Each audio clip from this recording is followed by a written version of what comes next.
Vizyondakilerden merhaba.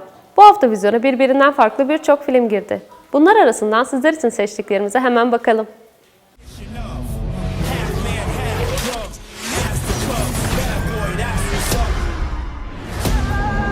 因为你把生命看成是个体的，这正是西方和东方的文化差异问题。东方人是把生命看作是集体的家庭。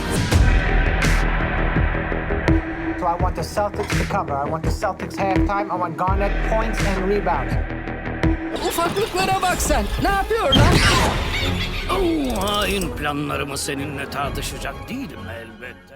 Will Smith ve Martin Lawrence gibi isimlerin başrolde oynadığı 2019 ABD yapımı film Bad Boys Her Zaman Çılgın.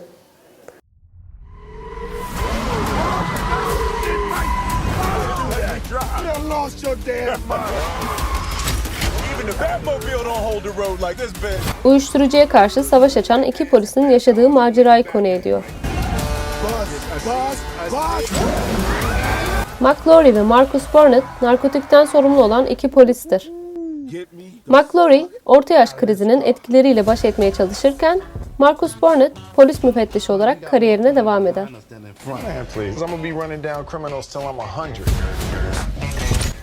İkili bu sefer bir uyuşturucu baronu olan Armando Armas'ın peşine düşer. Ancak Armando'yu yakalamak pek de kolay değildir.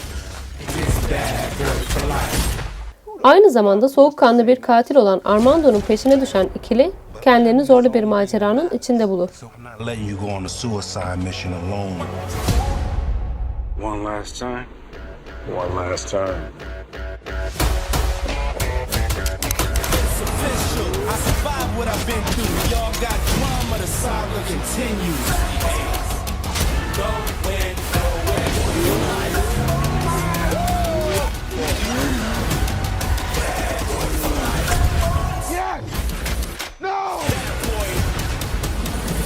Where the hell are you getting all these helicopters?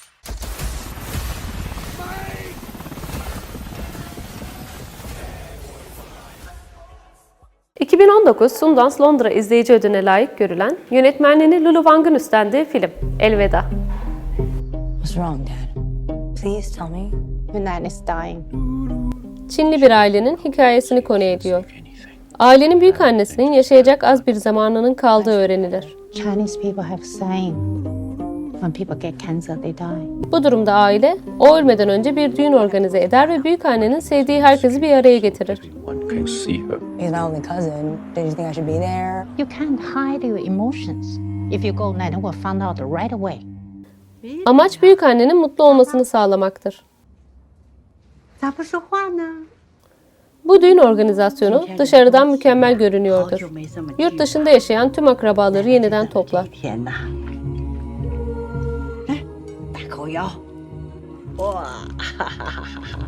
Billy, ailesiyle bir araya geldiğinde ondan ne kadar çok şey beklendiğini fark eder. Bu da onun bir mayın tarlasına adım atmasına neden olur. Lulu'nun kendi büyükannesinin hastalığından esinlenerek çektiği Elveda, ilk gösterimini Sundance Film Festivali'nde yaptı. Tell her. Isn't it wrong to lie? It's a good lie. Most families in China would choose not to tell her. Kahkahası hiç eksik olmayan film, ne duygusallığından ne de incelikli yaşamından hiç ödün vermiyor ve muhteşem performansıyla yürekleri dağılıyor. 因为你把生命看成是个体的，这正是西方和东方的文化差异问题。东方人是把生命看作是集体的家庭。 I want to believe that's a good thing. 因为生活呀，不光是你去做什么，更是你如何去做。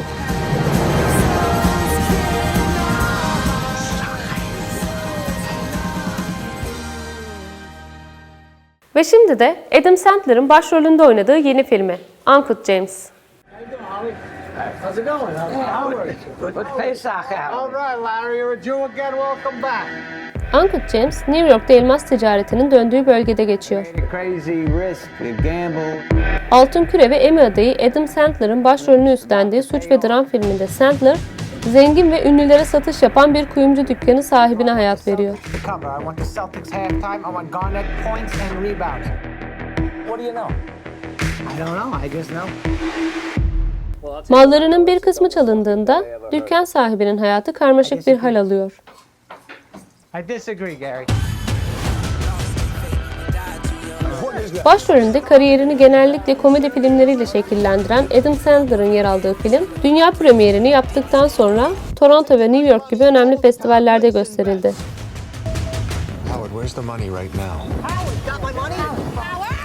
Hem eleştirmenlerin hem de sinema severlerin beğenisini kazanan film, geçtiğimiz hafta sınırlı sayıda kopyayla ABD'de vizyona girdi. Ve ilk hafta sonunda gişede sergilediği performansla A24'ün bugüne kadar en iyi açılış yapan filmi oldu. I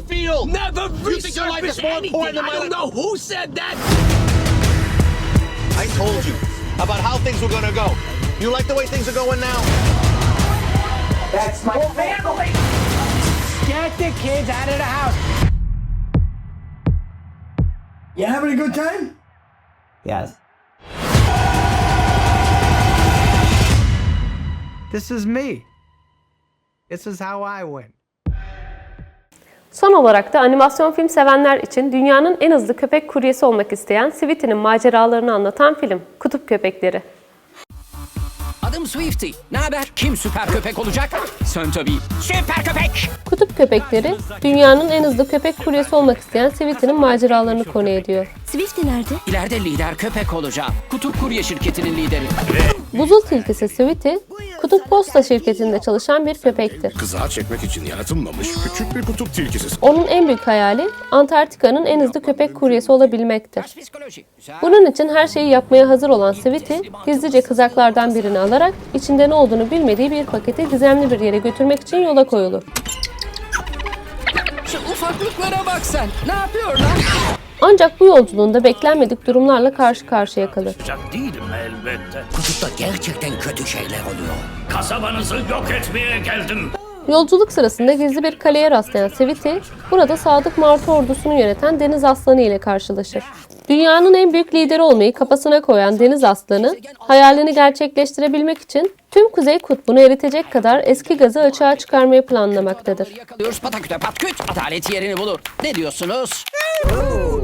Yani ne terslik olabilir ki? Deniz anasının korkunç planını öğrenen Sweetie, onu engelleyebilmek için arkadaşlarından yardım isteyerek zorlu bir maceraya atılır. Tek yürek olmalıyız. Evet. Zaman azalıyor. Onlara kutup köpeklerinin kim olduğunu gösterelim. Kutup köpekleri. Beklediğim an geldi. Kimse mükemmel değil ki. Bu haftanın da sonuna geldik. Gelecek hafta görüşmek üzere. Hoşça kalın.